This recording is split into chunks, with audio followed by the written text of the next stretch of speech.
Boa tarde, Sra. Professora Regina Cunha. Muito obrigado por aceitar o convite do Infofajans neste programa que é Conversas Soltas. Começava por perguntar, a Sra. Professora é natural de onde?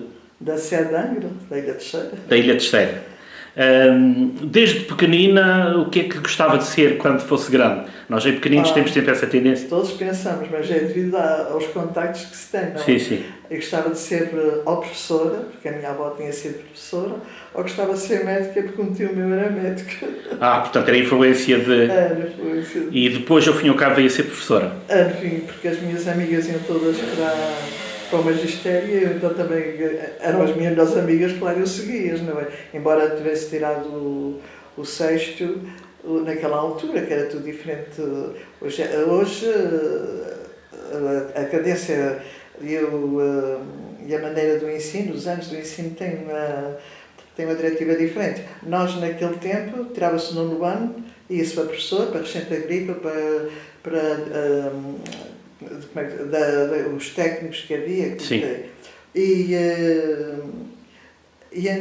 só ia para o 6º ano o 6º ano, porque antigamente só havia 7 anos, e só ia para o 6º ano os alunos que iam para a universidade, e as turmas eram mais pequenas. Sim, sim. Mas eu cheguei a ter uma turma mista de 41 alunos, todos do 9º ano e vinha de 4º, mas tínhamos muito bons professores. Professores que marcaram muito. Um deles foi o Dom José Pedro, aqui de São Jorge. Sim, sim. Que era Santo Antão, o meu professor de português, sinto-me sempre honrado por ter tido esse grande homem como professor. Mas ele era muito exigente. Havia alunos que antes de entrar para as aulas dele se benziam. Pois, mas isso era bom. Pois era bom, porque havia exigência. Mas hoje em dia o sistema de educação, se for assim, se calhar é complicado. Uma juventude sem exigência é perigoso. Sim. Quando, depois, em que ilha foi que começou a dar aulas pela primeira vez? Foi mesmo na Terceira. Foi mesmo na Terceira. Volta às Cobras, depois fui para a Praia da Vitória, e depois estive na Serreta, depois casei-me e vim para cá. Ao casar-se é que veio para São Jorge. Veio para São Jorge. Portanto, São Jorge, nessa altura, ganhou mais uma habitante e uma mais-valia. Não. Sim, mas no desenrolar da conversa vamos ver que sim. Mas foi difícil no princípio, porque... Isso é o que eu ia perguntar. Deixar a nossa ilha, a nossa família, a nossa casa, a minha sé, os meus amigos, isso no princípio foi um bocadinho difícil. Claro, mas é mesmo assim, os casamentos, sim. É mesmo assim, e depois, sinceramente, São Jorge é a minha segunda ilha. Sim. Porque as pessoas eram muito simpáticas, muito abertas naquele tempo, as pessoas eram muito abertas. Arranjei grandes amigos e sempre fiz o possível por estar grata a esta ilha, porque de facto acolheu-me muito bem. Tem uma pena de hoje em dia a juventude não ser mais aberta. Acha que a sociedade está mais individualista? Estão mais individualistas. Embora a gente, quando falamos com eles, eles estão de uma simpatia extraordinária. Sim. Uma coisa curiosa. Isto deve ser o sistema, não é? O sistema. Sim. E depois já andam mais isolados, ligados, mas isolados com as redes sociais. E depois não é só isso. Vivem muito em grupo. Sim. Eles vivem em grupo e não sabem. Eles vendo-se fora do grupo, eles quase ficam em pânico. E viver para a família, quer dizer, englobados na família, eles quase que se sentem mal. Era professora do primeiro ciclo, na altura chamava-se primária, e do secundário, como é que... Depois fui para professora cheguei a ser professora do 9º ano, mas os alunos, era muito agradável ser professora naquele tempo, porque nós não tínhamos que enfrentar os problemas que os professores hoje têm. A falta de disciplina é uma coisa extraordinária para aquilo que eu ouço. Sim. Naquele tempo não, os alunos eram disciplinados e se houvesse assim, porque em todos há sempre uma... Sim, há sempre uns mais rúfias em cada turma. Mais assegadinho, nós tínhamos maneira, era só chamar a atenção. Tinham, entre aspas, autoridade. Tínhamos autoridade e não era nosso bem, era a bem deles. Era bem deles, sim. A bem deles. Mas já naquele tempo havia lá um ou outro aluno para fazer os trabalhos de casa, mas eles tinham sempre trabalhos de casa, mas não era assim um aspecto muito longo. Eu, hoje em dia não compreendo certas coisas. Há pouco tempo peguei num exercício de português aqui do filho de uma funcionária minha e tinha 2 textos. E eu fiquei espantada. Como é que os alunos, naquele pequeno período, têm tempo de ler 2 textos, responder a perguntas de interpretação e de gramática? Eu não entendo. No nosso tempo, só apresentávamos um texto ao aluno, ele integrava-se nele com atenção, porque os textos têm que ser lidos com muita atenção, senão os rapazes dispersam-se. Digamos que a educação hoje é um bocadinho mais ao pacote. É diferente. É diferente. Os professores são diferentes, os alunos são diferentes, mas eles não têm culpa. Sim. Nem os professores têm culpa, nem os alunos têm culpa. Isto é fruto do sistema, não é mais nada que isto. Falando passando da atividade, neste caso profissional, porque profissionalmente foi professora, mas esteve envolvida em muitas outras atividades de relevo importante para a comunidade.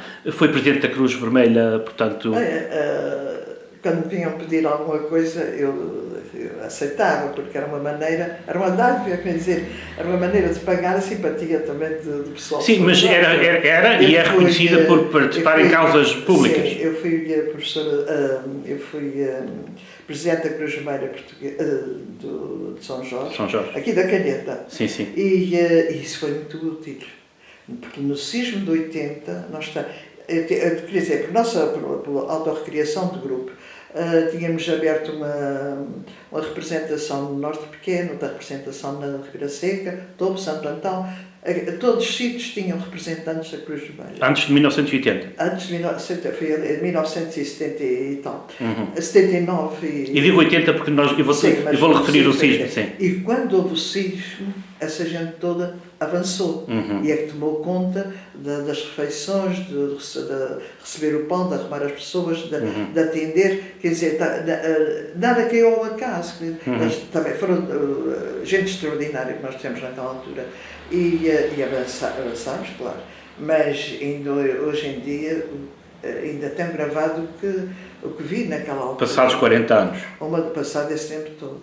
Uma vez, a nossa primeira ida para o Topo, porque a Angra mandou-nos 2 rapazes do Exército para estarem às ordens da Cruz Vermelha. Um deles era o Magina e o outro hoje em dia era o chefe da polícia do aeroporto de Angra. E esses 2 rapazes foram de uma ajuda extraordinária, porque eu ia sempre acompanhada por uma das minhas colegas.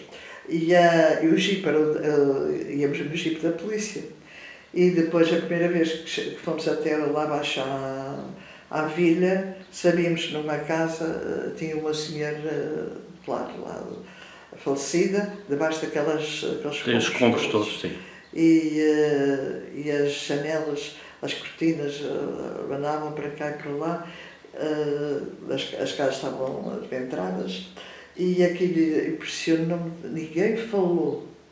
Parámos em frente à casa da senhora. Era um silêncio sepulcral. E ninguém falou, porque a emoção era uma coisa. A única coisa que depois seguimos, lá andavam a cabrita a passear do lado da igreja.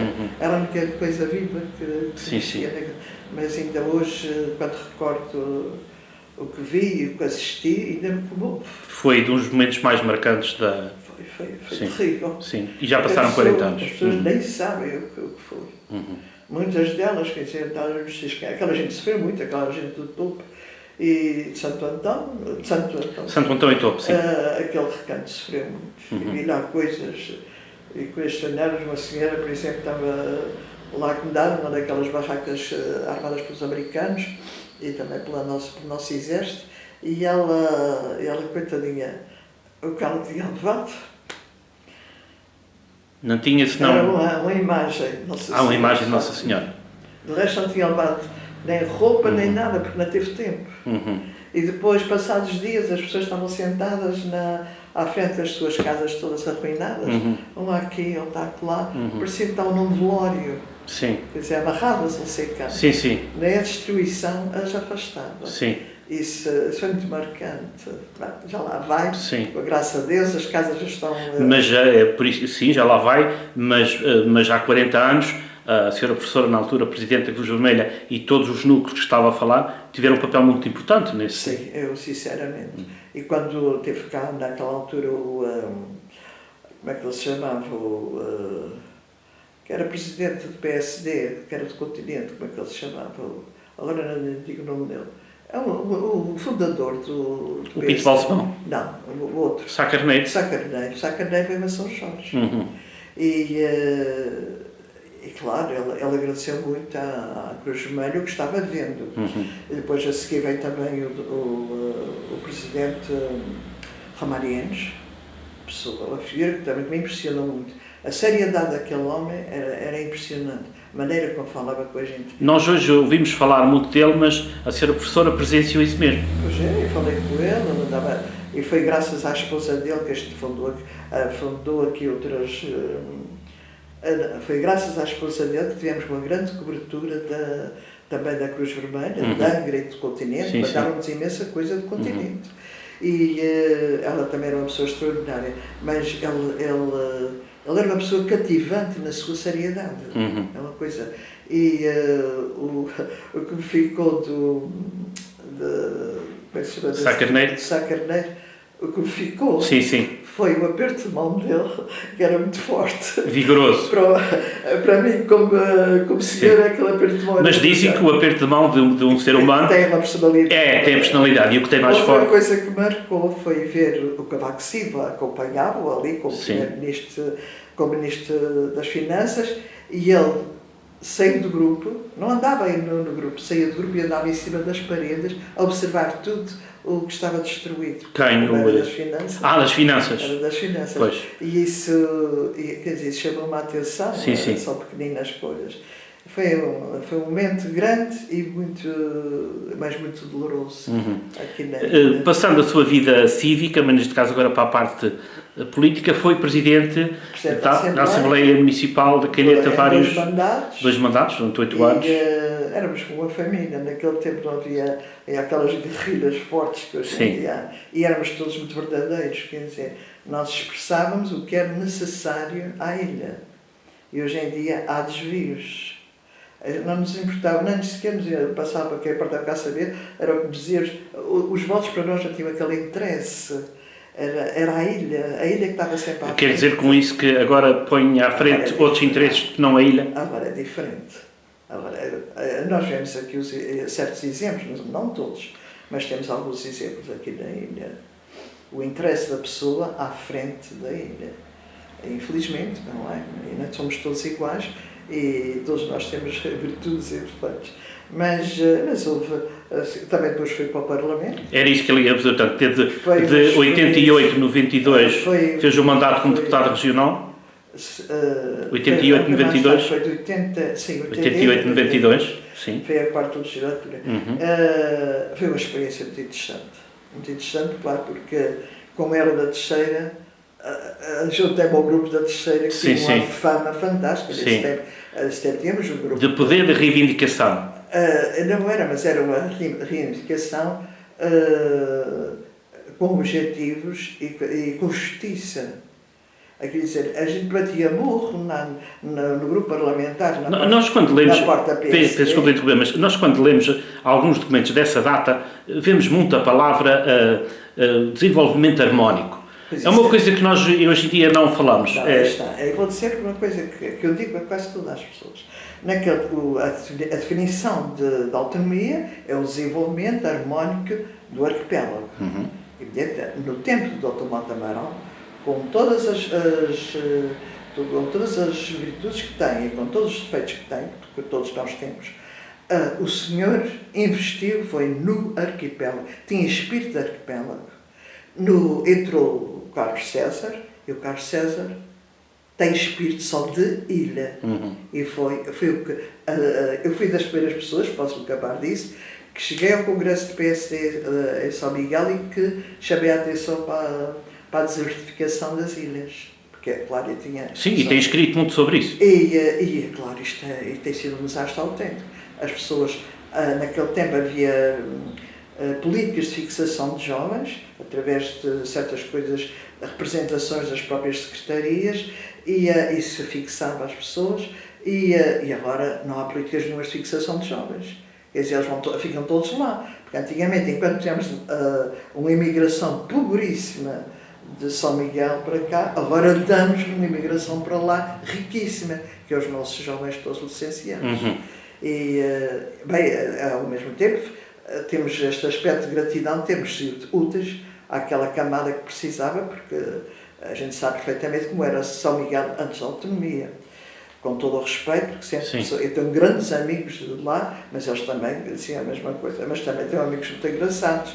Por exemplo, quando se fala aquele pessoal de lá fala muito da independência, mas tem um senhor que ele era mais velho que o meu marido, tinha 90 e tal anos, mas era uma pessoa com uma finura e uma simpatia extraordinária. E ele dizia assim, eles querem ir, mas claro, dizia na pronúncia, eles querem ir para a independência. Apresentamos para a independência. Nós já temos aqui o bolinho leve, temos o queijinho branco. Sim, sim. Depois dizia, é que sequer podíamos ir só para a independência, o queijinho branco e com o bolo livre. Claro que faltava a outra parte económica, que vem de lá de fora.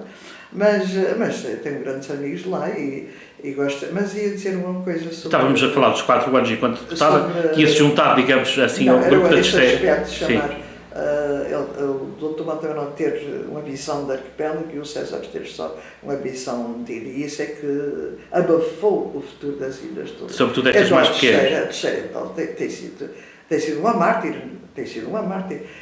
Pedras em todas as ilhas já há a primeira pedra. Sim. Temos uma pedraria nessas ilhas que não sim, mas na terceira não nascem. Na terceira também é, mas o que é que não passa depois da pedra? Deitaram mais uma de Porto Pipas. E é tudo assim, é que faz pena, porque a harmonia está em desarmonia, não é? O desenvolvimento não existe. Concentraram tudo, o turismo foi tudo concentrado lá. A gente já sabe o que está acontecendo lá, é um desastre, foi porque houve muita gente que gastou o que tinha e o que não tinha para fazer habitação local e etc.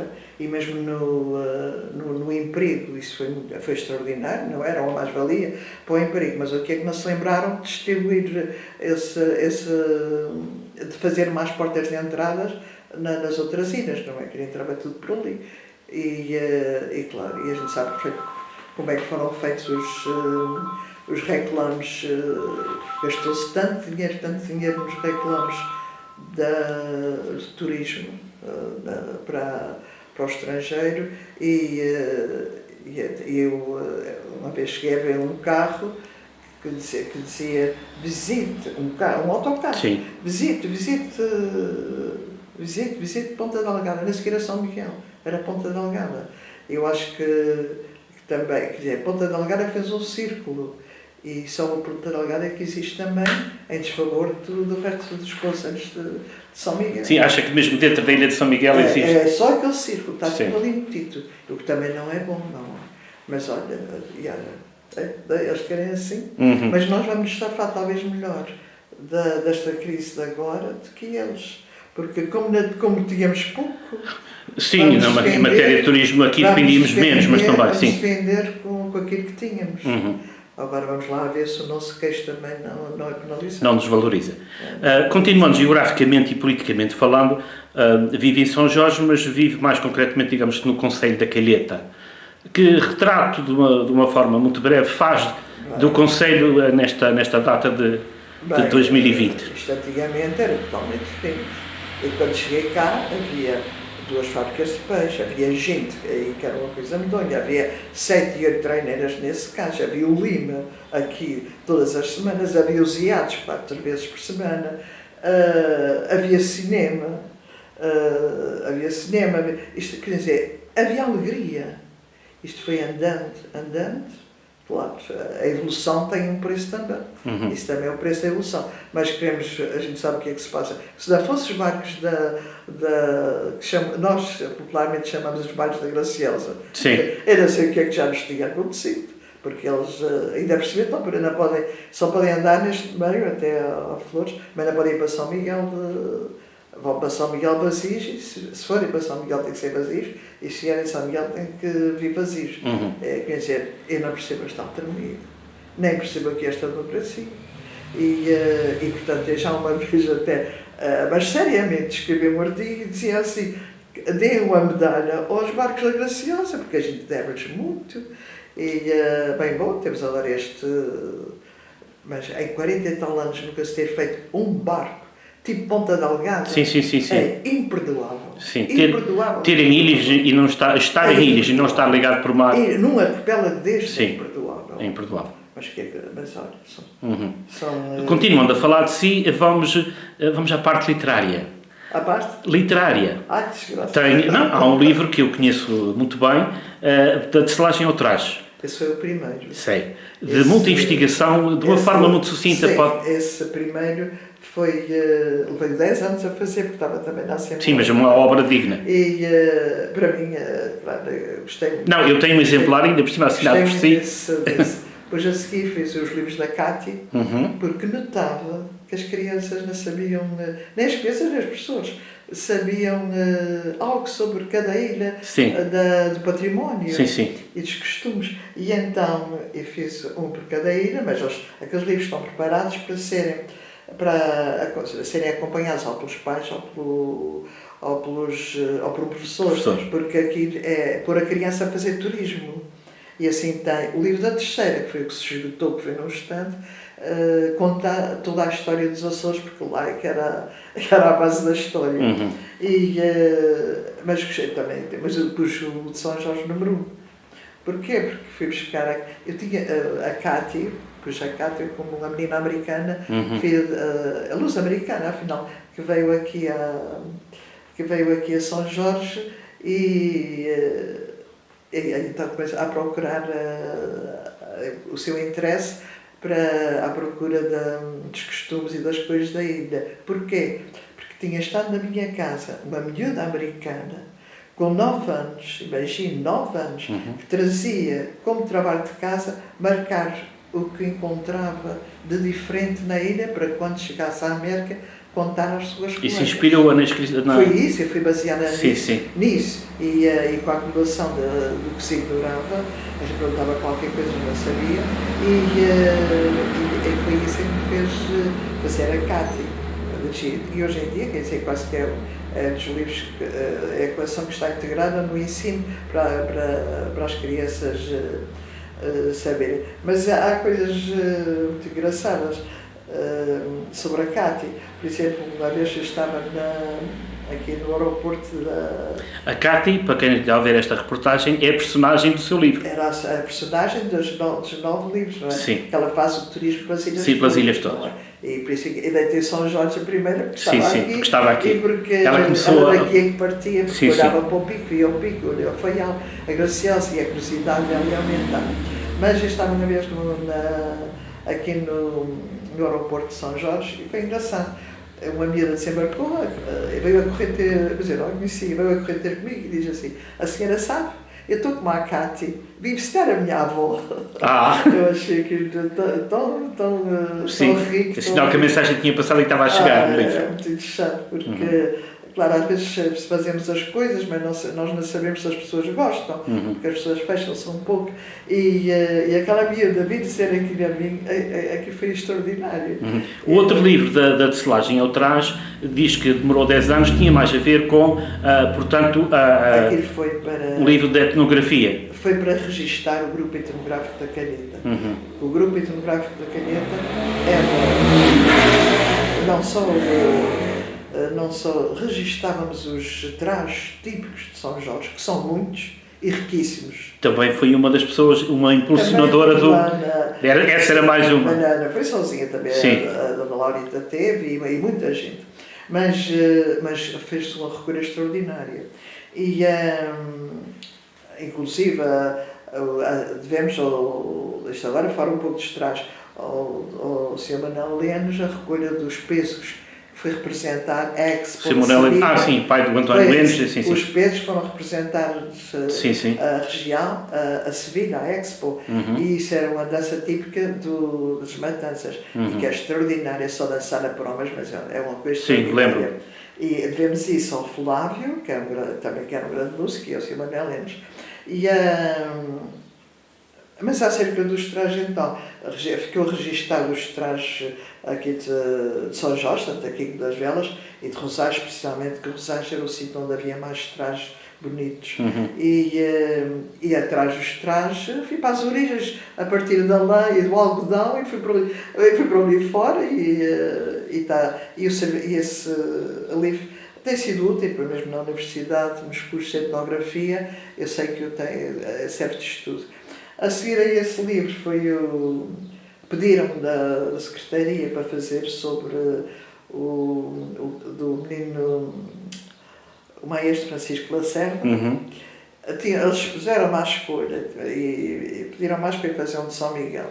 Mas eu não sei, não conheço aquela gente de São Miguel, senão, como é natural, não sou de lá, não conhecia a fundo, como conheço as figuras de cá. E então escolhi a do maestro Francisco de Lacerda, porque tinha conhecido, quando cheguei cá à terra, conhecia a solista com 90 anos, conhecia a solista do maestro na Ursulina. Uma senhora, claro, 90 anos já é idosa, mas era uma simpatia. E aquilo, porque sempre tive a mania dos apontamentos. Claro, eu marquei aquilo tudo, o que ela contou. E foi isso que foi também a base do livro, que ela contava sobre a família dele e tudo. Tem situações engraçadas. Depois veio seguir o Padre Manuel Lacerda da Cunha. Porquê? Porque encontrei-me com 3 alunos do 11º ano, dirigi-me a eles. E perguntei assim, vocês sabem que razão é que a vossa escola se chama Escola Padre Manuel Lacerda da Cunha? E um disse assim, eles ficavam assim com a cara de sério, olhar para mim, e um disse-me assim, é porque era padre. E o outro disse-me assim, é porque era boa pessoa. E o terceiro disse, desculpa o termo, disseram assim, é porque ele escreveu uns livros muito chatos. E eu, em vista disso, escrevi então a vida do Padre Lacerda da Cunha para dirigir aos alunos.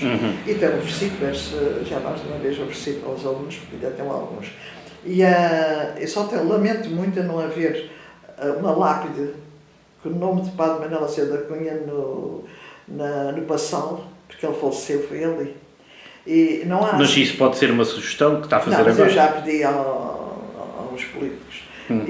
Mas eu digo a sugestão é porque está a dizer uma coisa agora em público. Mas eu acho que se temos aquela grande figura aqui, ele, e eu, naquele tempo, o meu marido diz, e eu também apanhei isso, qualquer coisa que não se sabia, a resposta é, está no livro de Padre Cunha. Aquele livro é uma Bíblia. Sim, uma enciclopédia. Sim, mas eu digo, a Bíblia, sim, a nossa Bíblia. Porque, embora no sentido de aspas, porque ali estão os nossos mandamentos todos, que aqui está extraordinária aquela obra, feita naquela época e tudo. E eu sempre admirei muito o Padre Cunha. Quando cheguei cá também, a minha sogra tinha os originais do livro, os originais. E eu comecei a ler, de facto...